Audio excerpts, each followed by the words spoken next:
नमस्कार, मैं बब्बल शर्मा। रीतिकाल में हम पढ़ रहे हैं कवि आलम। इनका मुक्तक है। बारे ते न पलक लगत बिनु सांवरे ते बावरे अजान उदो भले उपदेश है। ता दिन ते बन सुनो घरु है दहत दूनो तारनी में ज्योति नहीं जटा भरे केश है।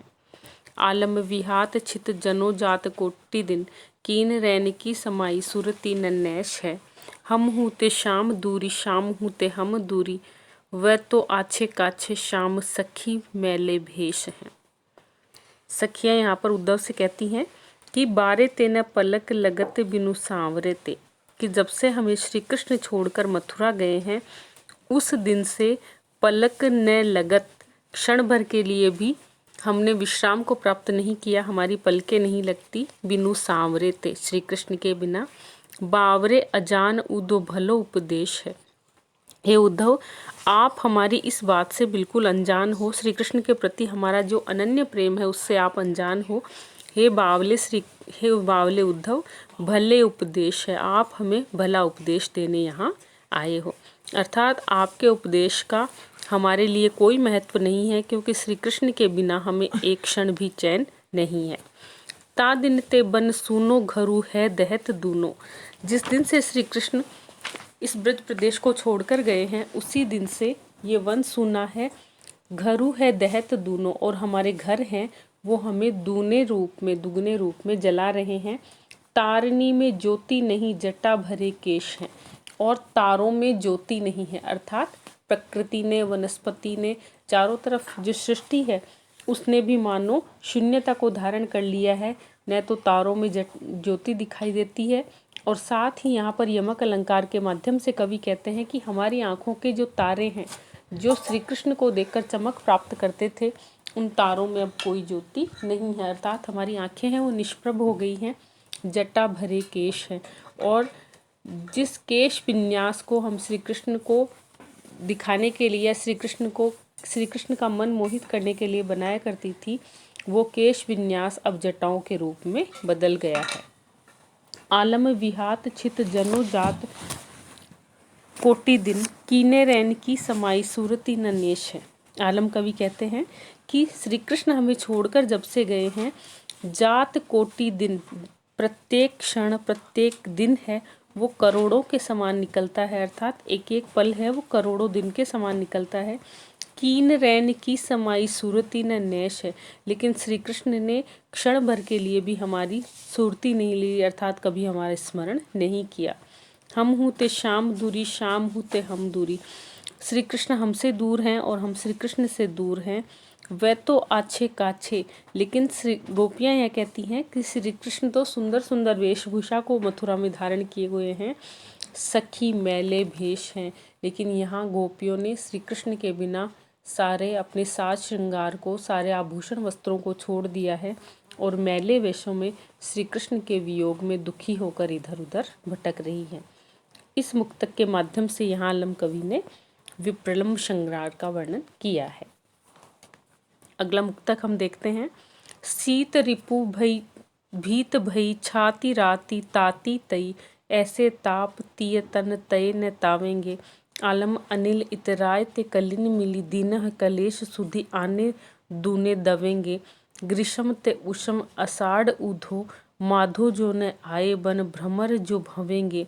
बधवे को बूंदनी वियोगनी को बिनी बिनी आए बैरी बादर बिशासी विष भवेंगे। यहाँ विप्रलम्ब श्रृंगार के माध्यम से प्रकृति का वर्णन कवि आलम कर रहे हैं।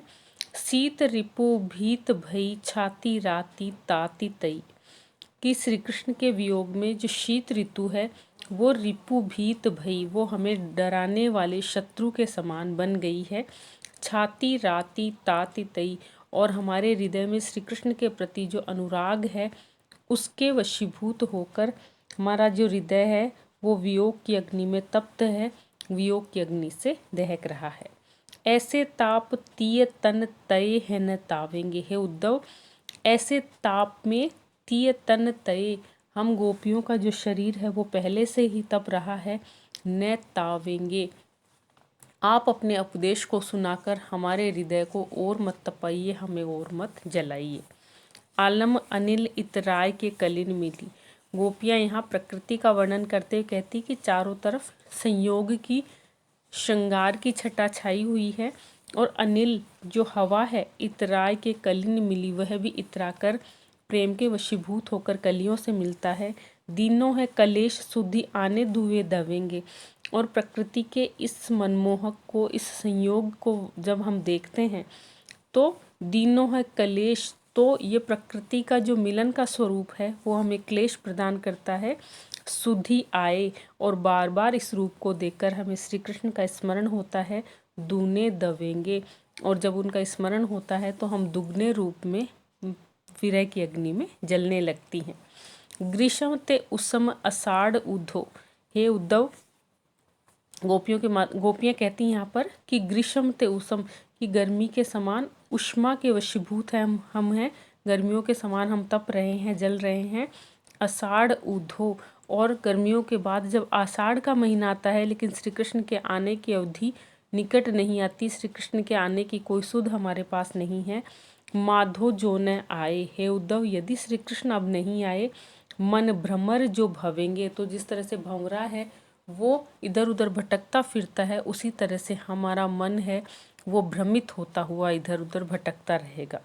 बद्धवे को बूंदनी वियोगनी को बीनी बीनी, उसके बाद जब वर्षा ऋतु आती है तो वर्षा ऋतु के लिए गोपियाँ कहती हैं कि वियोगनी को, बद्धवे को अर्थात वियोगनियों की हत्या करने के लिए, वियोगनियों को मारने के लिए, उनको प्रेम की पीड़ा में और जलाने के लिए बीनी बीनी बूंदनी, झिलमिल झिलमिल बरसने वाली जो बारिश की बूंदें हैं, बीनी बीनी छोटी छोटी जो बारिश की बूंदें हैं, वो बारिश की बूंदें हमें और ज़्यादा तपा रही हैं। आए बैरी बादर बिसासी बिस बवेंगे, कि अब वर्षा ऋतु आ गई है। आए बैरी बादर, और हमारे जो दुश्मन हैं वो बैरी बादल अब आ गए हैं। विशासी, ये विश्वासघाती बादल अब आकर विष बवेंगे, हमारे हृदय में प्रेम के कांटों को विष के समान बोएंगे। यहाँ पर इन्होंने, क्योंकि बादल है उसकी जो बारिश की बूंदें हैं वो पृथ्वी के लिए हरियाली का प्रतीक है, फसलों का बोने का ये समय है, और प्रकृति है वो अपने सुषमा और सौंदर्य के साथ इस समय पूरे यौवन पर रहती है। लेकिन गोपियाँ कहती हैं कि ये बादल हैं वो हमारे लिए विष या कांटों को बोएंगे, अर्थात श्री कृष्ण के वियोग के शूल हैं वो हमारे हृदय को और ज़्यादा दुखी करेंगे, उसे पीड़ित बनाएंगे। इस तरह से यहाँ कवि आलम ने विप्रलभ श्रृंगार का वर्णन अपने इस मुक्तक के माध्यम से किया है। अनुप्रास अलंकार का वर्णन यहाँ है। दोनों मुक्तक की भाषा ब्रज है। आज के लिए इतना ही। आलम के अन्य मुक्तक को हम अपने नेक्स्ट वीडियो में पढ़ेंगे। धन्यवाद।